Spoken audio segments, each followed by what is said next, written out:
привет, это ОС. Сегодня 24 октября, четверг. Как вы видите, погодка такая сайлент-хилловская. И сегодня мы направляемся на презентацию Giant. В общем, посмотрим, что нового представит Giant на следующий сезон. Я, конечно, не жду, что они снова выкатят, как в 90-х, хромолевые велики. Но, по крайней мере, что-то карбоновое должно быть интересным.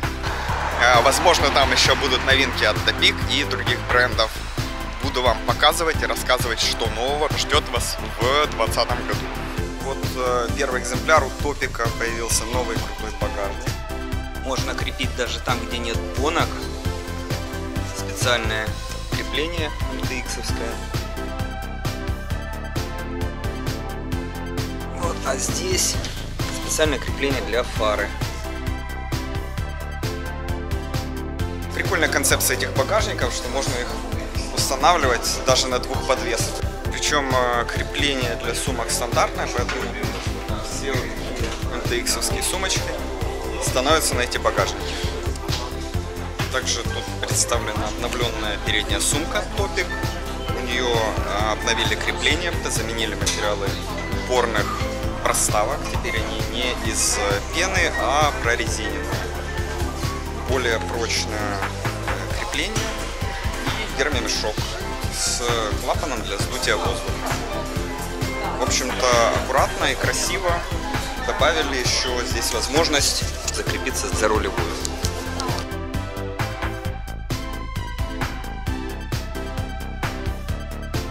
В этом году Bell тоже не ударили в грязь лицом, сделали гравийные шлемы. Это Bell Trace. Они имеют маленький козырек, который легко снять. Есть MIPS-версия здесь представлена, другой я пока не видел. Но, в общем, сейчас покажу, как козырек снимается. Все очень просто, он просто вынимается. Все. Получается, как шоссейный шлем обычный. Очень прикольная тема. Заявленный вес с MIPS-системой составляет 360 грамм. В принципе, это не тяжелый шлем. Без MIPS-системы он будет немного легче. У Гира появилась новая модель эндуро шлема, это Tyrant. Она идет с MIPS, но MIPS нового поколения. Он выглядит приблизительно как шлем в шлеме. Если стандартный MIPS — это по сути пластиковая вставка, которая на резинках смещается относительно вектора удара, то здесь внутри находится целый шлем, и вот он двигается. Вставка из более мягкого материала, чем основная пена. Соответственно, удары гасятся намного эффективнее. Да, выглядит такая штука, конечно, очень массивно и не просто так, потому что в основном используются такие шлема для эндуро катания и на больших скоростях по оффроуду. Соответственно, здесь максимальная защита по затылку, по ушам. И, в принципе, шлем выглядит практически как лыжный, особенно в комбинации с маской. Есть, конечно, и такие варианты для триатлетов и этих чужих. Но, как по мне, как-то очень странно себя чувствуешь в таком шлеме. Я как этот звездный десант.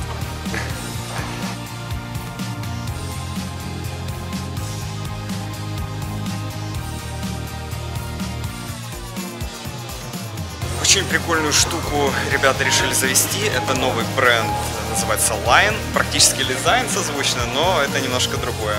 И фишка в том, что они интегрируют на одну планку возможность установки двух флягодержателей и инструмента.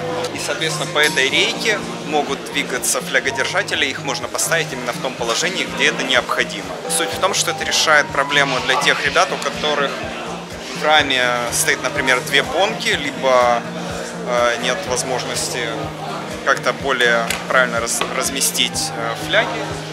Устанавливать 3 фляги — это, наверное, чрезмерно в треугольник, потому что захочется поставить, скорее всего, еще хотя бы половинчатую сумку. Но для тех, кто участвует в каких-то приветах, это будет полезная штука, потому что вода лишней, конечно, не будет. Наконец-то в Украину завезли новые модели фонарей от Topic. Это Tube и Tube. Ранее подобные вещи представляли компания Knog, но, к сожалению, в Украине до сих пор они не появились. А вот Topic смогли. Фишка этой фары заключается в том, что она отсоединяется от задней части, которая является аккумулятором. И можно присоединить аккумулятор большего размера. Соответственно, в зависимости от того, насколько долго вам нужно ехать, вы можете выбрать необходимый аккумулятор. Если у вас шоссейный велосипед, либо какой-то спортивный гревел, конечно, не захочется тягать с собой длинный аккум. Поэтому берете короткий аккум и вот такую фару. Есть разные крепления. Есть крепление двойное, либо для двух фар, либо для одной фары и одной экшн-камеры. Тоже полезная штука. Без крепления фара выглядит вот так, очень минималистично. Отсоединяется очень просто нажатием на кнопку. И она разделяется на две части. Непосредственно вот такую маленькую саму фару, в которой есть USB-шный штекер. И ответную часть — это сам аккум. Он же может работать как powerbank. То есть штука максимально полезная и очень универсальная. А в этой секции у нас велосипед для приключений. Это Giant Revolt в различных цветах и вариациях по компоновке. Конкретно эти первые три алюминиевые модели с карбоновой вилкой. На 3 уровнях оборудки. Здесь Sora, Tiagra и 105. Две самые нижние модели оборудованы джайантовским кондуктором, который делает из механики гидравлику. Ну а 105, само собой, уже полностью на гидравлике с гидравлическими дуалами. Тут у нас все карбоновые версии на Apex, на 105 и на Tiagre, а верхняя на Ultegra. Что для меня лично странно, ни один из револьтов не оборудован GRX системой новой гравийной от Shimano. Я, честно говоря, не понимаю, почему. А я скажу чему. Тому що GRX отстой, а Strum forever. Но это не мешает поставить GRX на те велики, где Shimano. Тем не менее, здесь стоит Apex на гидравлике. Система 1.11. Спереди даже установлен успокоитель цепи, несмотря на то, что звезда стоит Narrow Wide. Решили дополнительно обеспечить спокойствие цепи. Крепление под переключатель передний, оно присутствует, соответственно. В дальнейшем можно проапгрейдить, если такая необходимость будет. На всех револьтах стоит 38-я резина, и зазоры тут не сказать, чтобы сильно большие, поэтому я думаю, что больше, чем там 40-42 сюда, к сожалению, не войдет. Хотя хотелось бы видеть на этом велосипеде возможность установки там резины хотя бы 47 миллиметров, как это требует современные гревел стандарты. Вся карбоновая серия оборудована покрышками, ободами под песками. Красивые такие ниппеля. Поэтому заморачиваться не стоит, и можно сразу брать велосипед, заливать герметик и ехать кататься. Никакие камеры вас больше беспокоить не будут.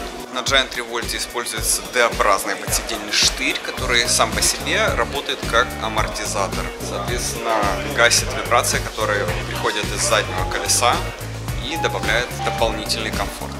Руль имеет интересную форму. Модели оборудованы джайантовским кондуктором, который делает из механики гидравлику. Принцип работы этого кондуктора очень простой. Когда я нажимаю на тормозную ручку на дуале, тросик приводит в движение поршень, который в свою очередь приводит в движение жидкость и, соответственно, тормозные колодки в калибре. Еще одна вещь, которую я не совсем понимаю в этих велосипедах, это количество бонок на вилке.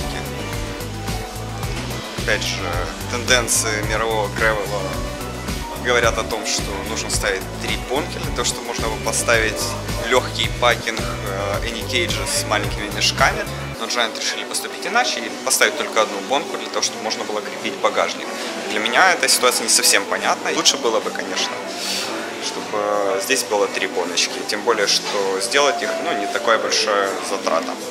Внизу каждой из карбоновых рам находится резиновая накладка, которая защищает нижнюю трубу велосипеда от гравия, который вылетает из-под переднего колеса. Поэтому можно не обклеивать велосипед гравийной пленкой и быть спокойным за то, что лакокрасочное покрытие останется целым. Если посмотреть внимательно, снизу под этой защитой присутствуют 2 такие резиновые накладки, а под ними скрываются бонки. Поэтому под нижнюю трубу можно будет спокойно установить флягодержатель с инструментом, либо для воды. Единственное, что остается вопрос, насколько он будет работать вместе с этой резиновой накладкой, которая находится внизу. Конечно же, из них всех мой фаворит вот этот черный матовый. Он безумно красив, прямо как стелс. Но, кроме него, очень красивый патриотичненький голубой с желтым и кофейный с красным. К сожалению, хромолевых велосипедов Giant больше не выпускает, и мы не увидели в 2020 году. Но я надеюсь, что, может быть, ребята из Giant одумаются и вернут старые традиции обратно в производство. Это было бы прикольно посмотреть на Giant новый хромолевый, а не на Lexus старый.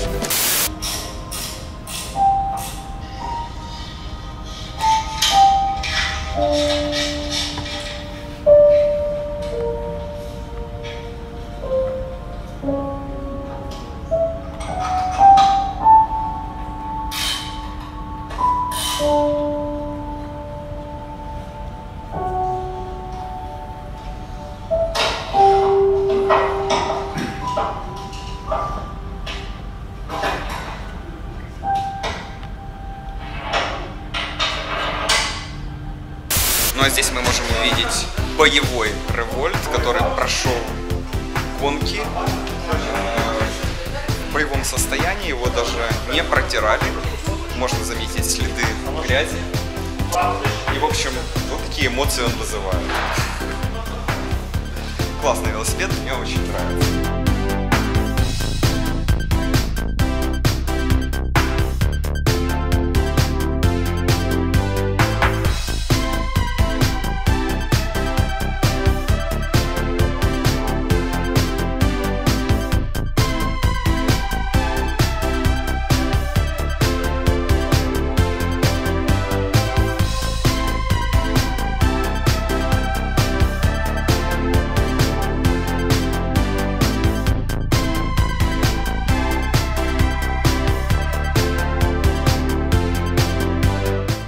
В общем, такие модели 2020 года ждут нас в следующем сезоне.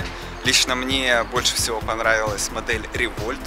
К сожалению, у нее не было дополнительных бонок на вилке, всего было по одной бонке с каждой стороны. Явно не хватает 3 бонок. В принципе, Giant позиционирует этот велосипед больше как гоночный вариант для гревела. Но, тем не менее, другим брендам это не мешало поставить 3 бонки. Почему Giant этого не сделали? Ну, по словам представителей, это связано с тем, что модель выпускается только 2-й год, и пока еще они не успели вникнуть в эту тему. И будем надеяться, что в следующей версии уже будут 3 бонки, и все будет как положено, включая с колесами 650B. Лично для меня это важно, потому что на 28-х колесах не всегда удается поставить более широкую резину. Это раз. И во-вторых, для ребят с низким ростом все-таки 27,5 колеса и выглядит как-то эстетичнее, и чувствуется не как баржа. То есть ты можешь нормально разгонять велосипед, он нормально управляется, они пропорционально подходят к росту. Короче, будем ждать. Надеюсь, это видео было для вас полезным и вы заценили новинки Giant 2020 точно так же, как и я. В комментах напишите, какой велосипед вам понравился больше всего. Не забудьте поставить лайк этому видосу, если он понравился, подписаться на канал, поставить колокольчик, ну и все эти дела. Спасибо за просмотр и пока!